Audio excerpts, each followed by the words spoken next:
book is titled Dispatches Against Displacement, Field Notes from San Francisco Housing Wars. When you talk about housing being turned over to the people who live there or have something to do with it or helping to invest in it, can you talk about the idea of the Community Land Trust and how that whole system works and how you and others came to that solution from a trajectory of activism and of fighting for housing rights?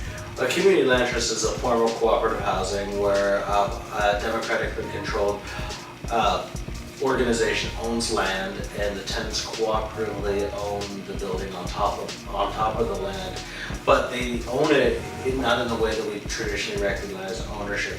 There's limited equity restrictions, meaning that people can't sell it off for an exorbitant profit, and also arrangements so it actually has to stay affordable for generations to come.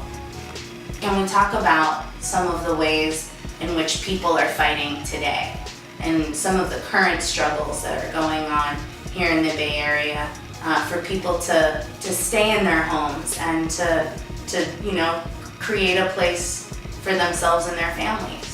The people who formed the San Francisco Community Land Trust, of course, we all support rent control. But what we've seen is that we would fight these really pitched battles against landlords, and then just like Freddy Krueger, the landlord would come back 4 years later, like, you got me 4 years ago, but now I'm back.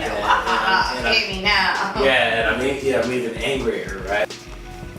So many times we hear that we can just build our way out of the problem, or that developers are here to help solve this housing crisis, and there might be ways in which that might work, but can you help break it down for us?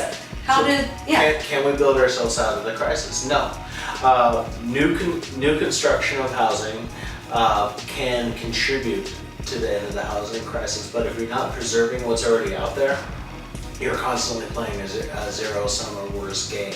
Right? There's absolutely no way that we can produce enough housing to actually stop the housing crisis just through new construction alone. So even, people are always saying, well, why don't we just build the high-rises really tall? We increase the limit of how tall a building can be. We look at, kind of the 16th and Missions, 16th and Cap area as a really good example. Yeah, and density has a role. I like density, which a lot of people might argue with me. I like densities. I like a lot of people I'm not afraid of high rises per se, but as Tim Redmond and 48hills.com talked about, is that 40%, at least 40% of these new luxury constructions are actually owned as people's second homes. And currently, what's the amount of housing in San Francisco that needs to be made as affordable housing, of this new development that we see? Roughly, if we really wanted to see a dent in the affordability, I believe it would be about 70% would have to be truly affordable housing. And where are we now? We're about 12%. Double check those numbers with the Planning Commission, but that's off the top of my head. Yeah.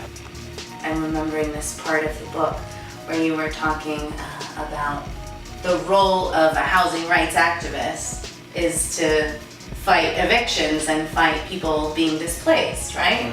Mm-hmm. And then, you're saying here in San Francisco and the Bay Area, despite all of the wins and all of the, amounts of hard work, of blood, sweat, and tears, that we still haven't won yet. Not all solutions are local. A lot of the problems that we have is because nationally the banking industry has enjoyed 40 years of deregulation to do whatever it wants with its money. Right? So we also have to think about how do we aggregate all these awesome local initiatives into into a national and international movement to where we can really have that debate of what is it completely changing to a different economy? Is it progressive taxation? Is it solidarity economy? I want to be able to do that at a point where those debates just aren't theoretical. It's well, because we've actually built the type of intervention where that's the next step.